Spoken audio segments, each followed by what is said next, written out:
Good day, folks. Today I'm going to be reviewing an old game called Mr. President from the 3M Bookshelf series. This game came out in 1965 originally, and it is for 2 or 4 players. Now, there's a lot of political games out there, and even though this one's an older game, this one ranks very well, and it plays very well too, even to this day. Obviously, the object of this game is you're trying to become the President of the United States of America. There's a lot of different elements in this game.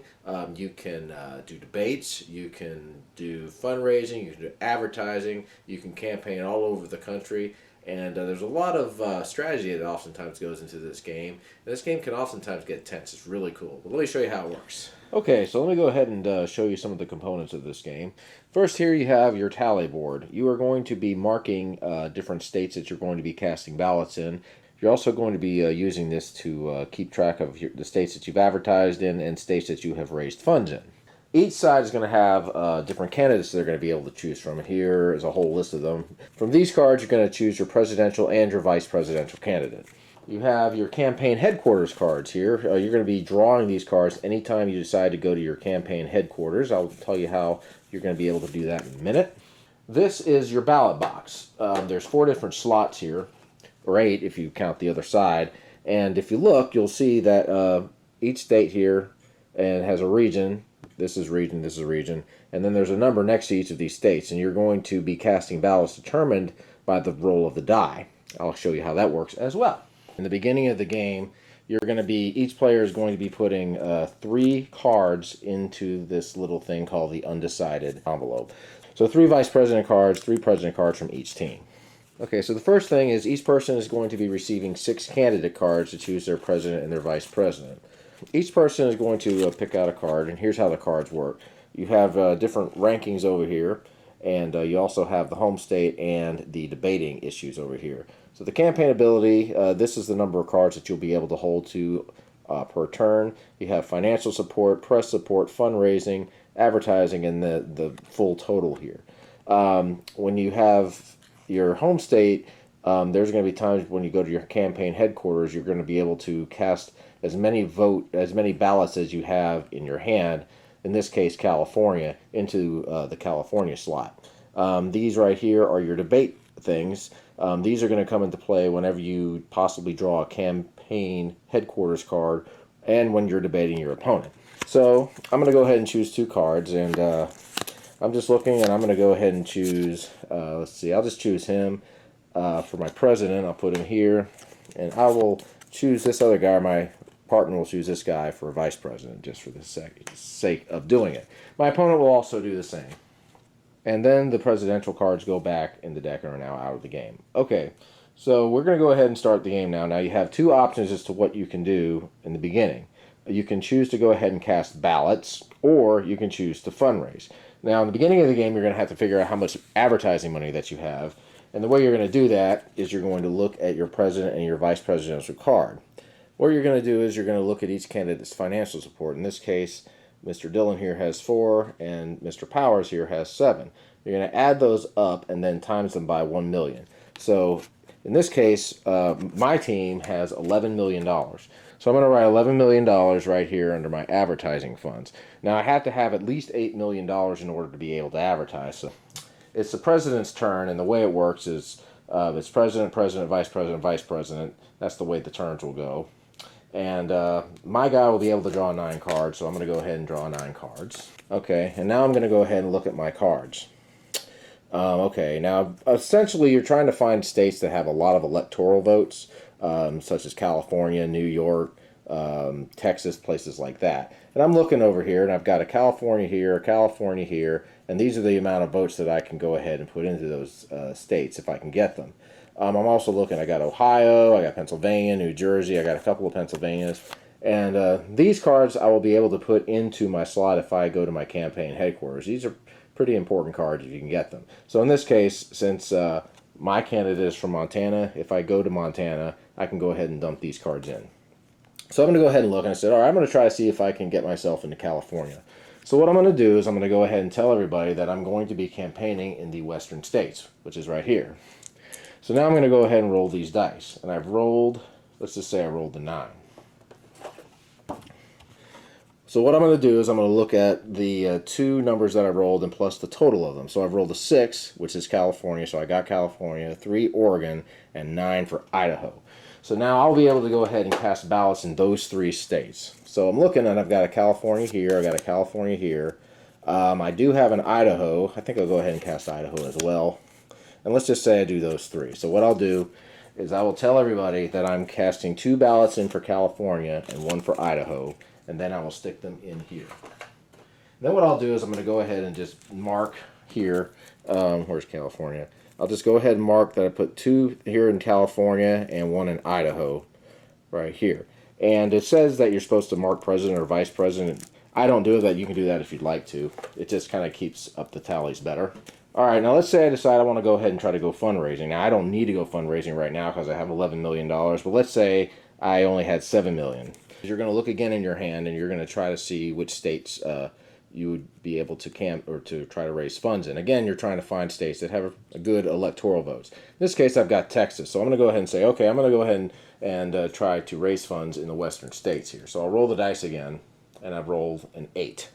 So now that means I'll be able to, I've got a 5 and a 3, so that means I'll be able to do Texas, which is good, Oregon, and New Mexico. So I have to choose one of those states to be able to put the money in. Because I'm going to look at the back of my chart here on my fundraising over here. And since I've gotten Texas, Texas has 25 electoral votes, so I'm going to be in this chart over here. And then I look at my fundraising rating, and let's say I'm using my president over here. My fundraising rating is 3. So now I'm going to be looking at the third one over here, and then I have to roll the dice one more time to see what I got. Okay, I've rolled a 2, and so for that, I'm going to receive $800,000. So you will add this number to your advertising revenue.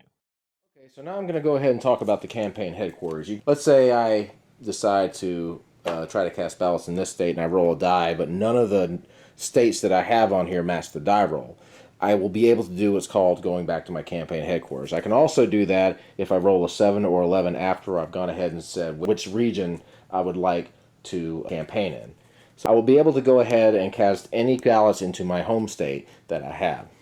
So in this case, this guy has Montana, so I can look around here and see if I have any Montana. I don't have any Montana at the moment, but I do have this, so I can go ahead and cast this into the Montana slot, which is right here. And then I'm going to draw a card. And there's different cards. Here's a bulletin card. It says, record deficit for coming year, blah, blah, blah. Any candidate identified with balanced budget must place 1 card from his hand for each state below in his undecided envelope. And that is the undecided envelope. So I have to look at my card again to see if I have balanced budget on my debate here, and I don't. So I don't have to worry about doing anything. So you just basically follow the card, and that will complete the campaign headquarters turn. Okay, so let's say you're playing and you say, okay, I want to go ahead and campaign in the eastern states, and you roll the dice and you end up rolling doubles. Now, rolling doubles will give you a lot of different options. You'll be able to advertise in different states. You'll be able to also debate. Let's say you decide you want to debate your opponent. All right, the way this works is you're going to look here at your card and see what debate topics are. You're going to want to try to choose one of these. So let's say, okay, I want to debate states' rights. So what you'll do is you're going to choose 4 cards to put on one of these things, and you'll try, of course, to find cards that have a good one. So let's just say I do Rhode Island, not the best card, but that's all right. Louisiana, Nebraska, and New Mexico.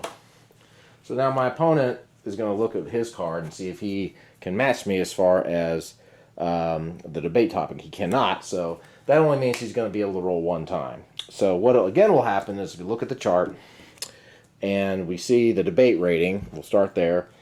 This guy has a debate rating of 1, 2, 3. Because he has 3 topics, his debate rating will be 3. So you look at the chart again, and the challenger basically is going to put 4 cards up, which I did. The opponent can put 2 to 4 cards up.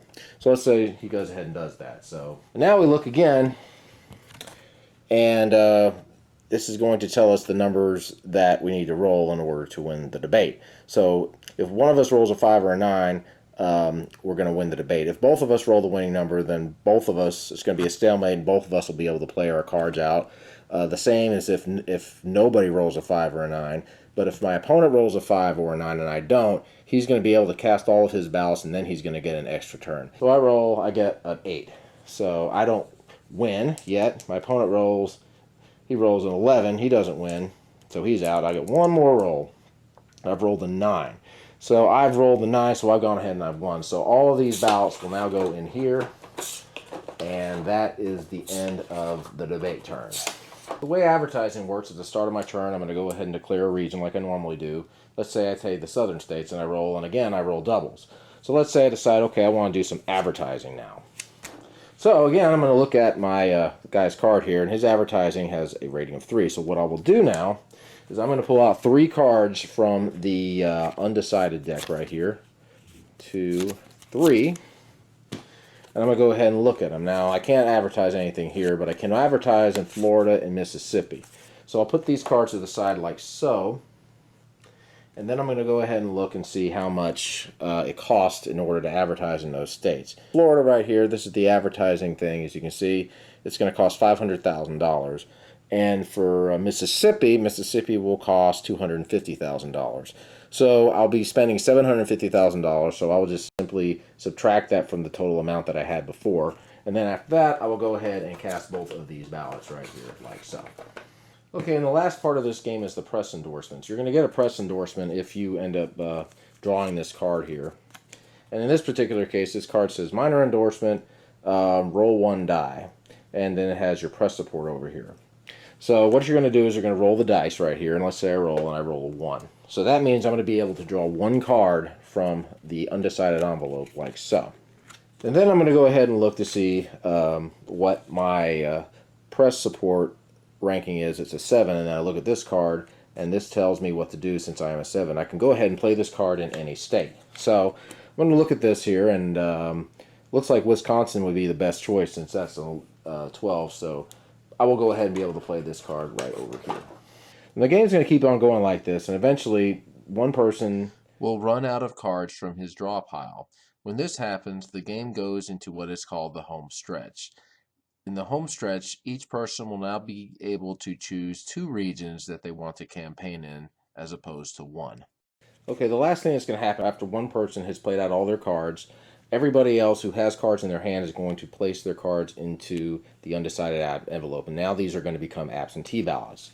The way this works is whoever has won the most debates is going to get the first 5 cards. The second thing is you're going to look on this chart to see who has campaigned in the most states. Let's say one team campaigned in 20 states and another team in 15 states. The person who had the most states is going to get the difference. So in this case, the player who won would get 5 extra cards. And then the rest of the cards are just divvied up evenly. What happens after that is you just look at the cards, and you can just basically play these cards anywhere. You don't have to put them up in the tally sheet at all. And then after that, after finally all that happens, you'll open this up, and then everybody's going to go ahead and count all their different cards and tally up all the electoral votes over here. And the winner is going to be the person who ends up with 270 or more electoral votes. And that, ladies and gentlemen, is a review of the game Mr. President.